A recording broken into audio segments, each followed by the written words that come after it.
Good morning बच्चों। आज हम क्लास 9 की सोशल साइंस की वर्कशीट नंबर 23 को कंप्लीट करेंगे।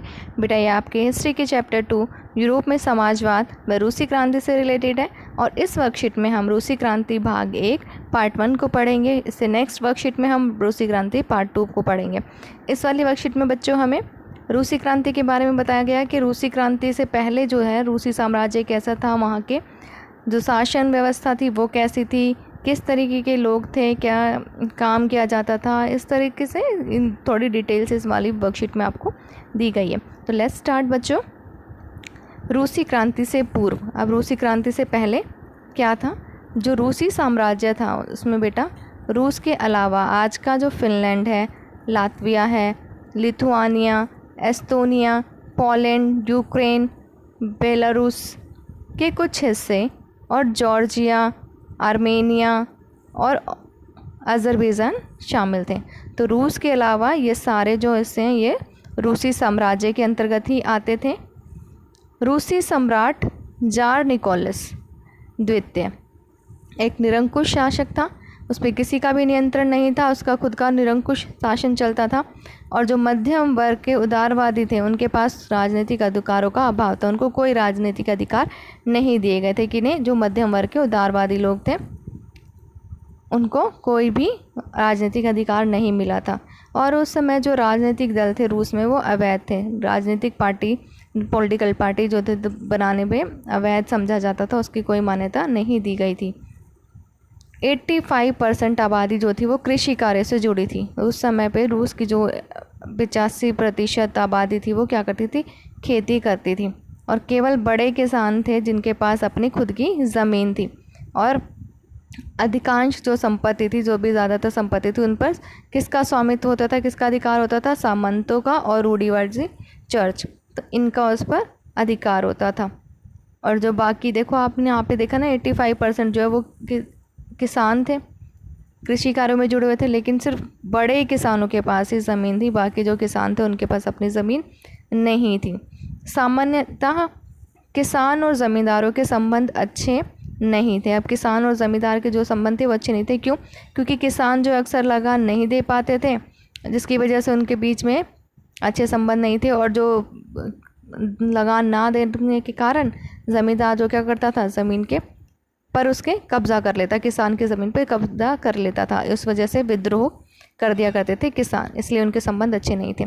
अब कठोर भौगोलिक परिस्थितियों के कारण सामान्यतः वर्ष में एक ही फसल उगाई जाती थी। जो रूस की जो भौगोलिक परिस्थिति थी, जो जलवायु थी वो अच्छी नहीं थी, वो कृषि के अनुकूल नहीं थी। वहाँ पर बहुत ज़्यादा ठंड पड़ती थी, जिसकी वजह से फसल अच्छी नहीं हो पाती थी और सारे साल में सिर्फ एक ही फसल उगाई जाती थी, जिसकी वजह से जो किसानों की हालत थी वो बहुत बुरी थी। सेंट पीटर्सबर्ग और मॉस्को में बहुत तेज़ी से लौह इस्पात उद्योग और कोयला खनन उद्योग स्थापित हुए। और फिर सेंट पीटर्सबर्ग और मॉस्को में ये उद्योग, नए नए उद्योग शुरू हुए, जिससे मजदूर वर्ग की स्थिति बहुत ख़राब थी, क्योंकि उन्हें बहुत लंबे समय तक काम करना पड़ता था और जो उनको मेहनताना दिया जाता था, जो तनख्वाह दी जाती थी वो बहुत कम थी। अब उसमें काम तो इतना ज़्यादा उन्हें करना पड़ता था और जो पैसे मिलते थे वो बहुत ही कम मिलते थे। उसमें भी जो अधिकतर मज़दूर थे वो क्या करते थे? गांव से जुड़े थे और वो खेती के दिनों में अपने गांव लौट जाते थे, क्योंकि उनका जो मेन कार्य था, जो मेन व्यवसाय था वो खेती थी। और जब जिस खेती जो है बेटा वो आपको पता है मौसम पे निर्भर करती है, तो जिस समय पे उनको खेती से ज़्यादा पैसा मिलेगा तो उस समय वो अपनी जो ये नौकरी है उसको छोड़ के गांव लौट जाते थे अपनी खेती करने के लिए। परंपरा के रूप में किसान अक्सर अपनी ज़मीन को कम्यून या मीर को सौंप देते थे और मिलकर सामूहिक रूप से खेती करते थे। अब जो किसान थे वो क्या करते थे? अपनी जो खेती वाली ज़मीन थी वो कम्यून को और मीर को दे देते थे और फिर ये जो है उसको सामूहिक रूप से उन खेतों को, उन पर सामूहिक रूप से खेती करवाई जाती थी। सब मिलजुल कर उन खेतों पर खेती करते थे। और इसी सामूहिकता की भावना से जो है सामाजिक क्रांति के लिए ये जो था प्रेरक आधार बना। तो यही जो मिलजुल कर काम करने की जो भावना थी, सामूहिकता की भावना जो है, यही समाजवादी क्रांति की प्रेरणा बनी आगे चल के। उदारवादी सामाजिक डेमोक्रेट और सामाजिक क्रांतिकारी खराब आर्थिक परिस्थितियों के साथ निरंकुश शासन को समाप्त कर समाजवादी शासन और संसद द्वारा शासन चाहते थे। अब जो उदारवादी थे, सामाजिक डेमोक्रेट थे और सामाजिक क्रांतिकारी थे, वो चाहते थे कि जो खराब आर्थिक परिस्थितियाँ हैं उसके साथ साथ राजा के जो निरंकुश शासन है उसको भी समाप्त कर दिया जाए और समाजवादी शासन और संसद के द्वारा शासन की स्थापना की जाए। उसके बाद है बच्चों रूस में समाजवाद। अब रूस में समाजवाद कैसे स्थापित हुआ, कैसे उसकी शुरुआत हुई। तो रूसी सामाजिक लोकतांत्रिक श्रमिक पार्टी का गठन 1898 में हुआ। तो 1898 में जो श्रमिक थे उन्होंने अपने एक पार्टी का गठन किया जिसका नाम था रूसी सामाजिक लोकतांत्रिक श्रमिक पार्टी। किसानों ने भी 1900 में समाजवादी क्रांतिकारी पार्टी का गठन किया। उसके बाद जो किसान थे उन्होंने भी मिलकर 1900 में एक अपनी पार्टी समाजवादी क्रांतिकारी पार्टी का गठन किया, क्योंकि इन लोगों का बहुत ज़्यादा हनन हो रहा था, शोषण हो रहा था। आपने पढ़ा ना कि श्रमिकों के साथ भी बहुत बुरा व्यवहार होता था, किसानों के साथ भी बहुत बुरा व्यवहार होता था। तो इन्होंने अपने बचाव के लिए अपनी एक पार्टी की स्थापना की। अब जो श्रमिकों ने जो पार्टी बनाई थी उसमें क्या हुआ, 1903 में रूसी लोकतांत्रिक श्रमिक पार्टी थी वो दो भागों में बट गई। एक था बोल्शेविक जो बहुमत थी और एक था मेंशेविक अल्पमत में। ये दो पार्टियां उसमें डिवाइड हो गई जो एक पार्टी थी। उसके बाद है बच्चों खूनी रविवार और 1905 क्रांति। अब क्या हुआ, जो ये अशांति का माहौल चल रहा था उस समय में जो परिवर्तन की मांग की गई थी, तो श्रमिकों ने क्या किया, एक जुलूस निकाला और जो जार के शीतकालीन महल में पहुंचा। जो श्रमिक थे उन्होंने अपनी एक जुलूस निकाली बहुत बड़ी संख्या में, वो जार के शीतकालीन जो जिस समय वो सर्दी के टाइम पे जिस महल में रहते थे वहाँ पहुँचा।